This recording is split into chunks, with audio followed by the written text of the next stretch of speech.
The region has been hit very hard, and the economic effects were really devastating.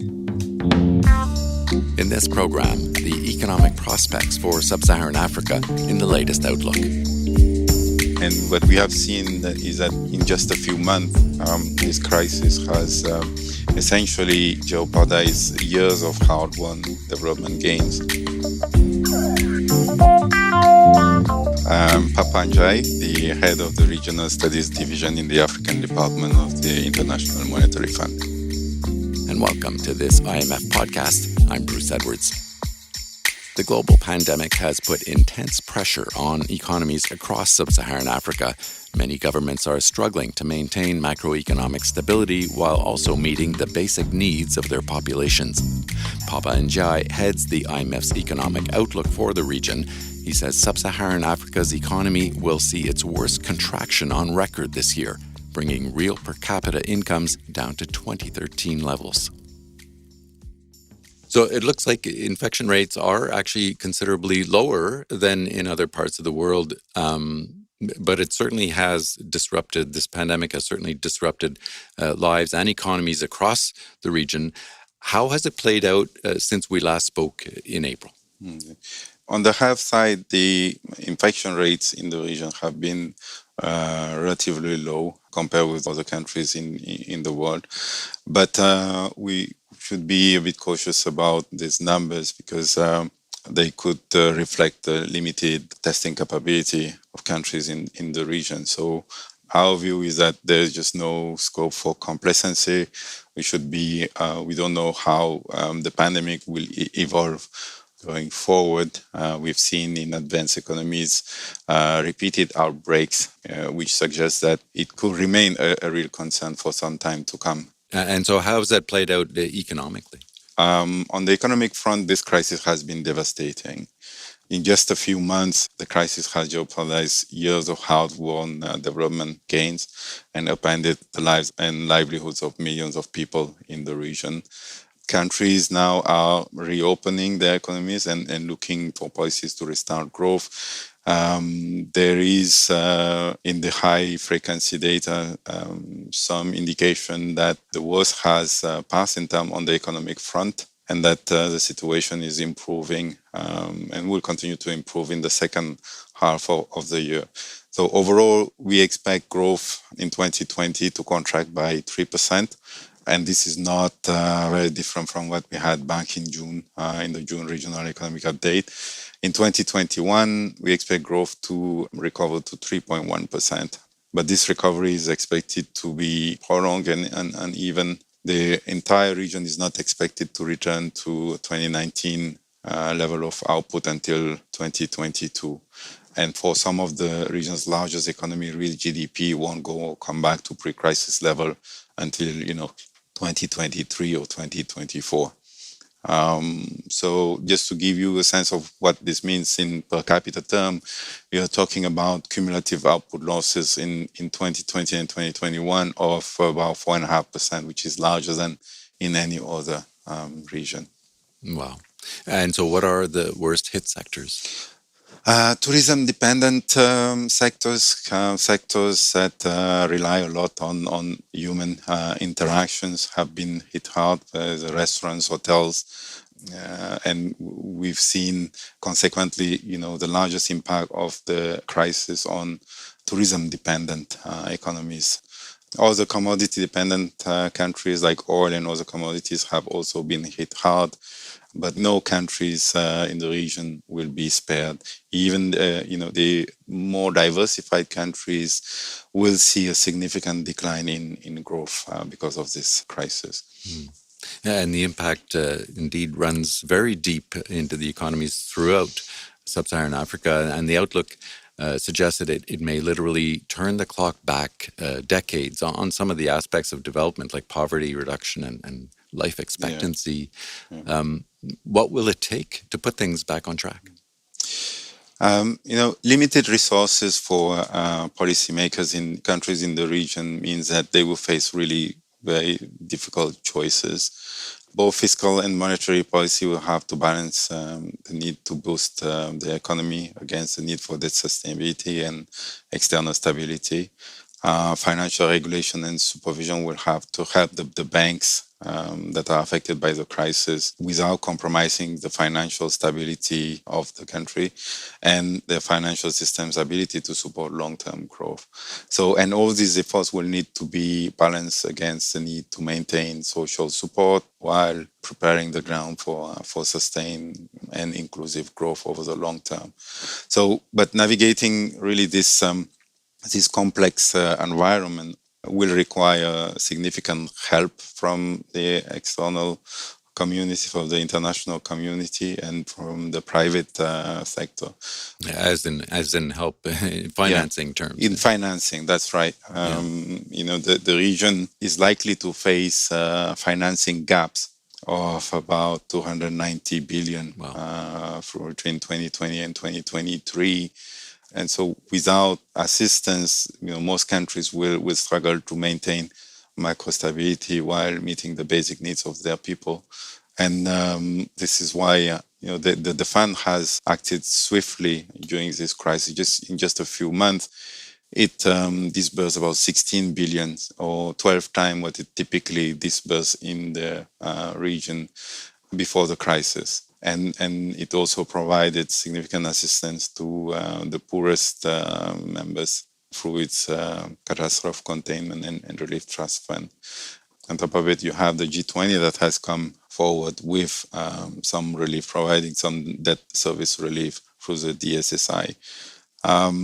So it will be critical for the region to benefit from some external support to be able to navigate through these difficult challenges. This support, as I said, could come either as access to more grant, concessional credit, debt relief, and the participation of the private sector. And the private sector has a pretty important role to play in the eventual recovery of the economies. So it's not only about governments and the international community, but it's about supporting private industry as well. That's right. And so given the extreme pressures on public finances, will countries be able to afford to buy the vaccine whenever it becomes available? Mm-hmm. It's an important point. I mean, a key aspect really in combating the health crisis is to make sure that all the innovation, whether it's in testing, treatments, or vaccines, are produced at a scale that's enough to benefit all countries.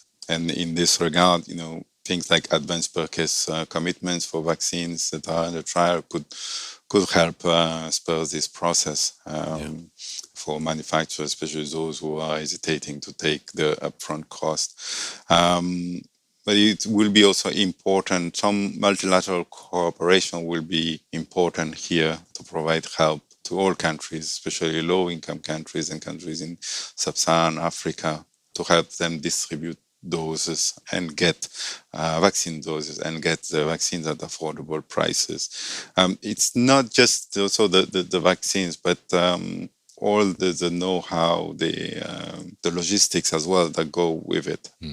Just make sure that the region is not left out of that important process. That's right. So with the billions in financial support that we've seen flowing into government coffers so quickly, how do you make sure this money is going to the right places? So, of course, we will continue to ensure that the fund resources that are made available to the members are safeguarded through our Nobel Safeguard Assessment. And, in our multi-year financing arrangement, we continue to ensure that governance and anti-corruption measures, whether they are through prior actions or structural benchmarks, are included as needed in the design of new program, and that whatever commitment existed before that, those commitments are met. When you look at our rapid financing instruments, those are provided in the form of, outright disbursement. And so there is much less scope for traditional conditions. However, in line with, what we've done in past RFIs. In countries where there are significant vulnerabilities, the fund has been supporting countries, authorities in developing public financial management, anti-corruption, AML/CFT frameworks. Yeah. And these measures have been tailored to allow for the quick disbursement while ensuring that the assistance is used for the urgent purpose of resolving this current crisis and not diverted for other purposes. So the key really is to balance the efficient spending with appropriate control and accountability mechanisms. As our managing director has said, countries need to spend but keep the receipts. So, right. Yeah, and also important that money is spent wisely and transparently so that they gain the confidence of the taxpayers who are actually going to help manage the debt coming out of this pandemic. Absolutely. Both the help that's provided by the international community and the measures that will be taken by the countries themselves will involve, getting support from taxpayers everywhere in the world, essentially. And so debt is not a new issue. It was an issue before the pandemic and a significant issue before the pandemic, but has been growing also considerably. How much of a concern is the debt issue at this point? This crisis comes at a time when debt vulnerability in the regions were already elevated, with about 17 countries either in debt distress or at high risk of debt distress. And, while the dynamics before the crisis were expected to either stabilize or come down, the crisis has changed a lot of that. Even though it's, say it's very difficult at this stage to assess countries' debt sustainability given the higher than usual uncertainty. One thing is clear, though, that most countries' debt carrying capacity has diminished because of a weaker outlook, growth outlook, because of lower reserves, because of lower commodity prices and remittances, for example. So it will be important for countries, once the crisis has waned, to put their debt position on a sustainable footing. For now, the priority remains saving lives and ensuring that the health systems are not overwhelmed. So countries need to create the space that is needed to make sure that the health system are not overwhelmed and to provide the resources needed to save lives. Once this crisis has waned, some countries will definitely be in that distress, and for those it will be important to seek relief from their creditors. But all this, Bruce, to say that there will be a need for the international community. There will be a need for external support to help countries to navigate through this. Otherwise, if they don't get this additional support, they will be forced to undertake some significant adjustment that may be counterproductive even in terms of stabilizing debt ratios. So yet another huge challenge that this pandemic is presenting. So we talked before the pandemic on several occasions during various regional economic outlooks about the potential demographic dividend for Sub-Saharan Africa because of its young population. And while the pandemic has disrupted just about everything, it does seem that the region is faring better than others in terms of infection rates and deaths. And some say it is because of that younger population. Do you see any potential opportunities emerging from this crisis? Absolutely. I think despite this crisis, the potential of the region and the resourcefulness of its people remains intact. And it's vital that the region taps this potential. This is the only way for it to find a way back towards sustainable and inclusive development. And I would say, it's the only way for the region to be able to build a better future for its people, a greener one, more sustainable and inclusive, that can create all the jobs that are needed to absorb these new entrants into the labor markets and capitalize on its demographics. So achieving this would require transformative reforms, and these are reforms to promote resilience and lift potential growth, including through domestic revenue mobilization, promoting digitalization, further trade integration as part of the African Continental Free Trade Area, which in our view is a game changer for the region and could not only boost intra-regional trade, but also place the region higher up within global value chains, promote competition across firms, and put in place climate change mitigation policies, which, as you know, climate shocks, the region has been subject to a lot of climate shocks and would benefit from putting in place those climate change mitigation policies. All these measures will need to be supported by continued governance reforms, improved transparency, to build trust in the rule of law, and improve business conditions.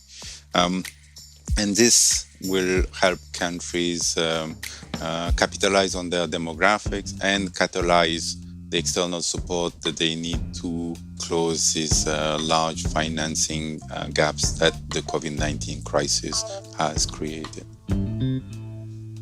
Papa Njai, thank you so much. Thank you.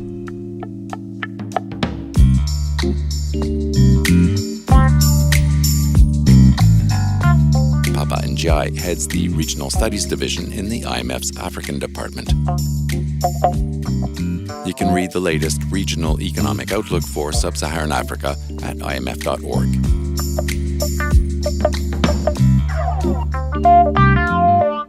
Look for more IMF podcasts wherever you get your podcasts and subscribe. You can also follow us on Twitter at IMF_podcast. Thanks for listening.